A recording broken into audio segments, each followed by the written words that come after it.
Well, Sunday when I done the welcome, I knew I was going to be doing a devotional for Wednesday night, and I always try to think of what could be applicable.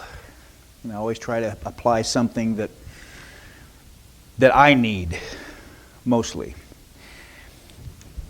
And Jill and I do about 3 devotionals in the mornings and read through them, and most of the time they always hit home. A lot of times they go along with what we've been studying on Wednesday nights, Sundays. But this one, it kind of hit me.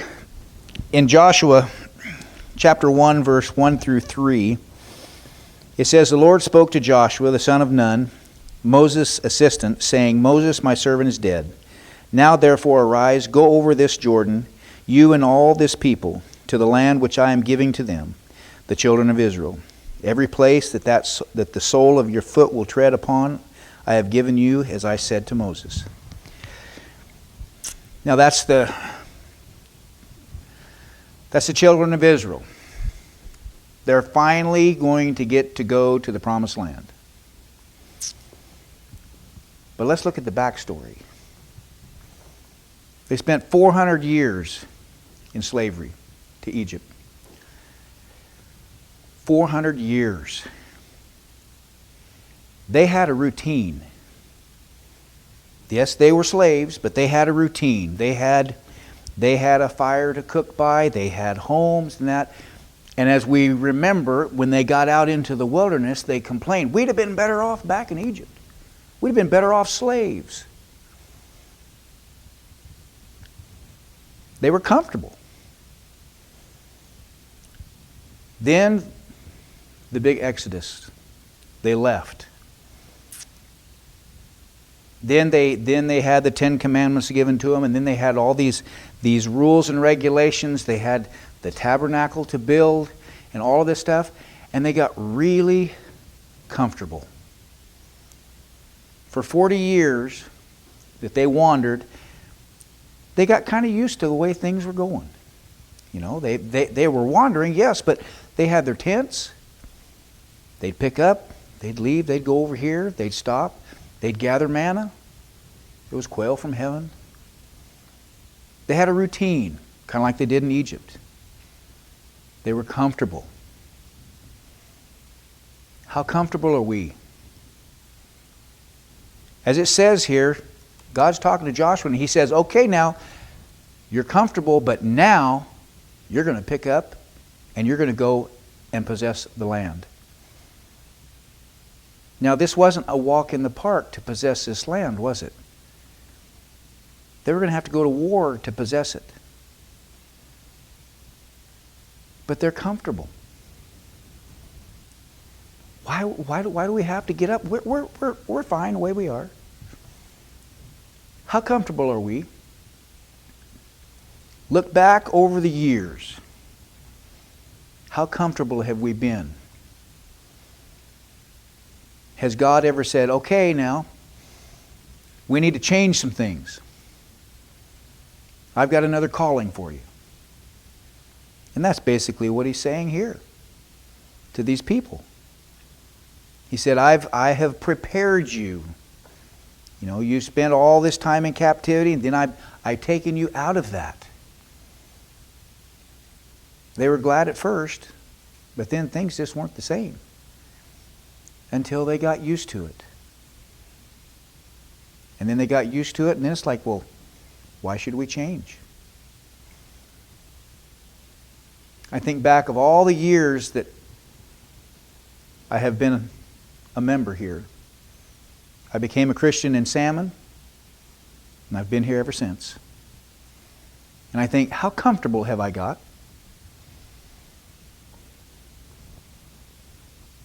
Sundays, Wednesdays. Beforehand, it was Sunday morning, Sunday night, Wednesday night, sometimes Thursday nights once a week, sometimes Tuesday nights twice a month. But I just got comfortable.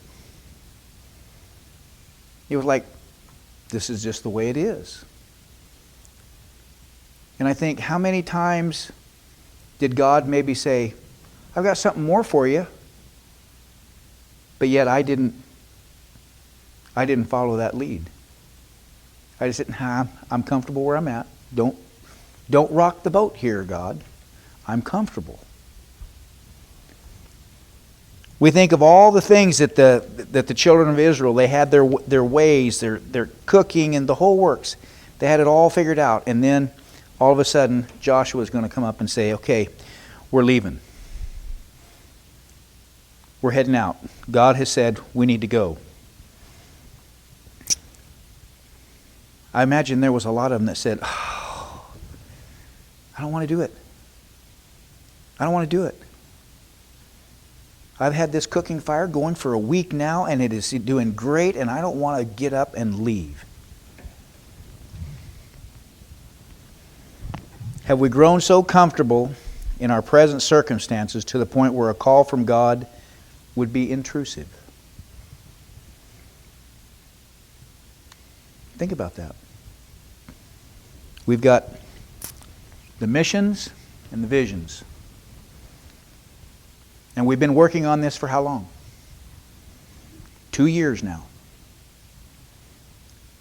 Are we comfortable with going out? I mean, we're working on it. We're meeting at Glenn's once a month. We're getting the handle on how to reach out to people. These last few weeks, these evangelists in the New Testament, we're getting an idea of how they worked, how they went out. Are we comfortable with doing that? We should be. We should get comfortable at that. I mean, we look at these prime examples and we think, oh, they were supernatural. Well, Jesus probably was. But all the others we talked about, they were just like us. They weren't supernatural. They were plain old people. Do you think they might have felt a little uncomfortable too at times? And we're talking people that were fishermen. They knew how to bait a hook. They knew how to throw a net. They knew how to work hard and sweat. They were probably a little rough around the edges, as most fishermen are. And then they were called to do something different, being fishermen of men. I would imagine they felt a little uncomfortable, just like we would. We always put them on a pedestal and think, well, they had special gifts in that. Nothing any more special than we have. They were people. We look at Paul. In Philippians 4:12, Paul said that he was content in all circumstances. He didn't say he was comfortable. A lot of times I think we want to say, I'm comfortable in my circumstances, and I want to stay that way. But yet, when we say we're content, that means we know that there is something better waiting for us, and that we're just going to be content for the time being, and that when that something better comes, we're going to be ready for it. When God calls us to do something a little different, out of the ordinary, puts us in a situation that might be uncomfortable, are we going to step up to the plate and say, I'm ready? Kind of like the song that we sang at the Ladies' Appreciation Day, Roger. Put me in, Coach. Are we going to be ready to be put in when He calls? Are we going to be ready to do whatever He asks? Because we've got a great vision, and we've got a great mission ahead of us, and a great mission field here in Salmon. Are we ready for that call? Are we going to be anticipating what's coming next? Because whatever it is, we know that in the end, ultimately, we're waiting for heaven. We're preparing ourselves for heaven. And everything we do between now and then should be for God's glory,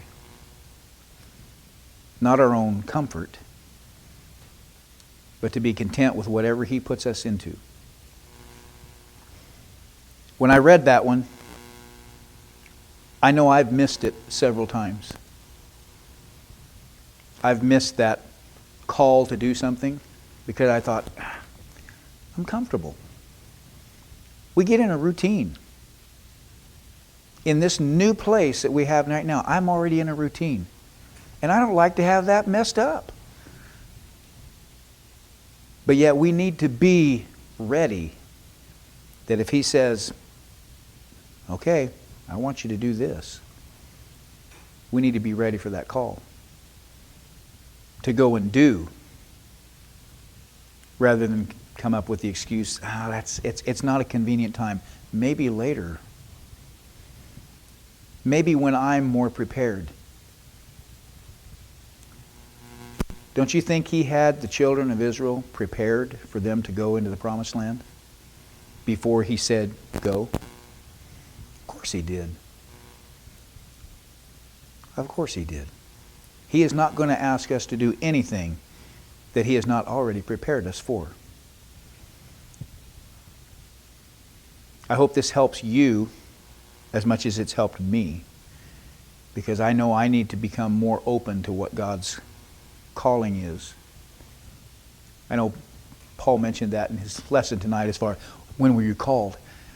You know, we are called to do, as soon as we become a Christian, we are called to do something. He tells us what to do. Yes, we must needs do. And it's whether we want to accept that or not.